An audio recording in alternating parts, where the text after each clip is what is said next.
Hey guys, what's up? Welcome back to For StarCraft 2 Strategy, your #1 location for step-by-step strategy and tutorial videos. Today we're going to be taking a look at how to stop a cannon rush as Terran. Now earlier this evening I did release that how to do a cannon rush video, and I just want to show the opposing side of it, how to defend against the massive cheesiness that is a cannon rush. Cannon rush can be effective if it catches you off guard, and if you don't know how to respond to it. So here I'm going to show you how, as a Terran player, you can properly respond to a cannon rush. So as you can see here, a Protoss is not a word. They are not called the Protoss. I don't know why I would have referred to them as the Protoss. I'm sure they wouldn't be too happy if they knew that I called them Protoss. Kind of sounds like a dirty word, a little offensive. So our Protoss player there is moving out with this probe. You can see that he's going to be moving into that cannon rush. And just a little note here before we see him drop this first pylon. This is exactly why a lot of times when I send out what I do is I send out my scouting SCV with my supply depot. At that exact time, I take one of my SCVs from my mineral line, and I just go ahead and patrol the corners of my base. Like I put him on a patrol route, I bring him down here as well, wrap him around here, and that's going to allow you to see something like this. Because if you were to move out with an SCV at the point that you brought out the scouting SCV to your opponent's base, you would see this coming in, you could surround it with your SCVs, kill the pylon, and that would be that. I mean, you would completely stop it dead in its tracks. Now, this doesn't happen in this particular game. As you can see clearly that our Terran player here does not see that. So we're going to be, and this actually, in this particular video, this is a match on the Diamond League, and I'm sorry, I forgot to mention the players here. So we're looking at, again, this is how to stop a cannon rush, and this is from a replay of a game played in the Diamond League between Hazardous and True. So the Protoss player here does a pretty good job of this cannon rush. I'm actually pretty impressed. Basically what he does is he spreads out the pylons and cannons in such a manner that it's the most efficient distance. Basically the cannons are going to be in the range of the pylons as he pushes out, as he leapfrogs the cannons towards the command center. Now what we're going to see here is finally the Terran player does realize, and keep side-scrolling there, not too thrilled with himself, the fact that he didn't notice it, but what he's going to be doing here in response, he's going to be building a barracks in your opponent's base. Now again, we did send out that scouting SCV after that first supply depot, so we have this barracks here at the front. We're going to be dropping a barracks right here inside of his base. Now, as you can see, he doesn't have a lot. Going for this cannon rush is kind of an all-in thing, especially if he decides to continue to leapfrog it. He's vesting all of his resources into these photon cannons, and he doesn't see this right now. As you can see, Protoss player is not aware, so this is going to be what you want to do. If you see that you're getting cannon rush, go ahead and take that scouting SCV that you brought to their base, build a barracks inside of it, and prepare to respond by just getting Marines to his base. Obviously, you know, photon cannons, rushing with photon cannons is great and all, but rushing with a unit that has mobility is much more effective. So having these Marines is going to be much more beneficial for you than obviously being in the Protoss player's position where all he has are these static cannons.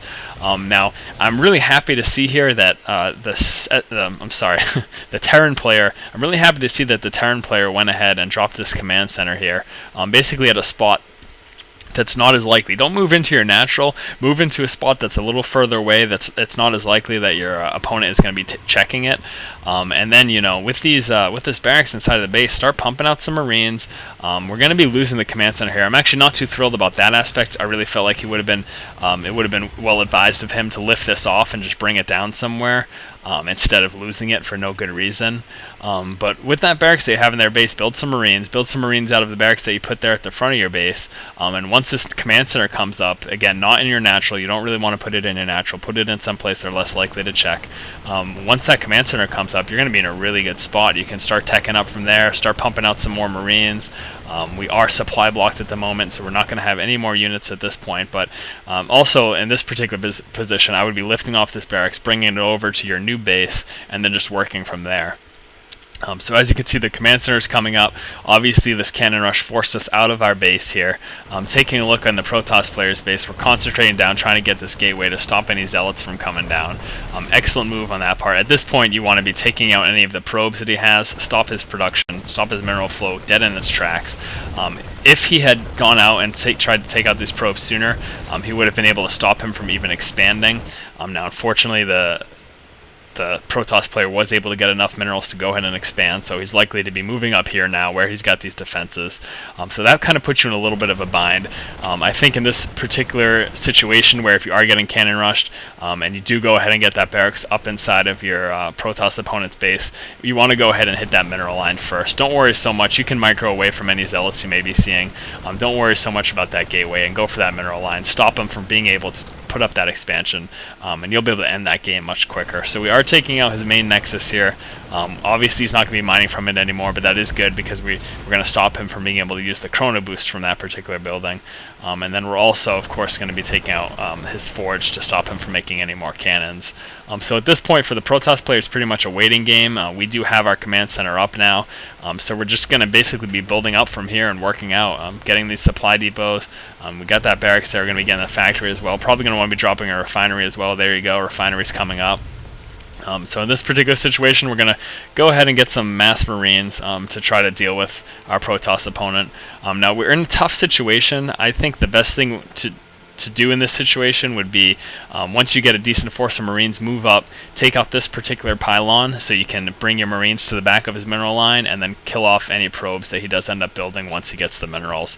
That would probably be the best position. You obviously don't want to try to come in from this angle where there's more photon cannons to deal with. If you could unpower this particular photon cannon, you can move your marines up here, take out this nexus, and take out any probes you see without having to deal with these two photon cannons.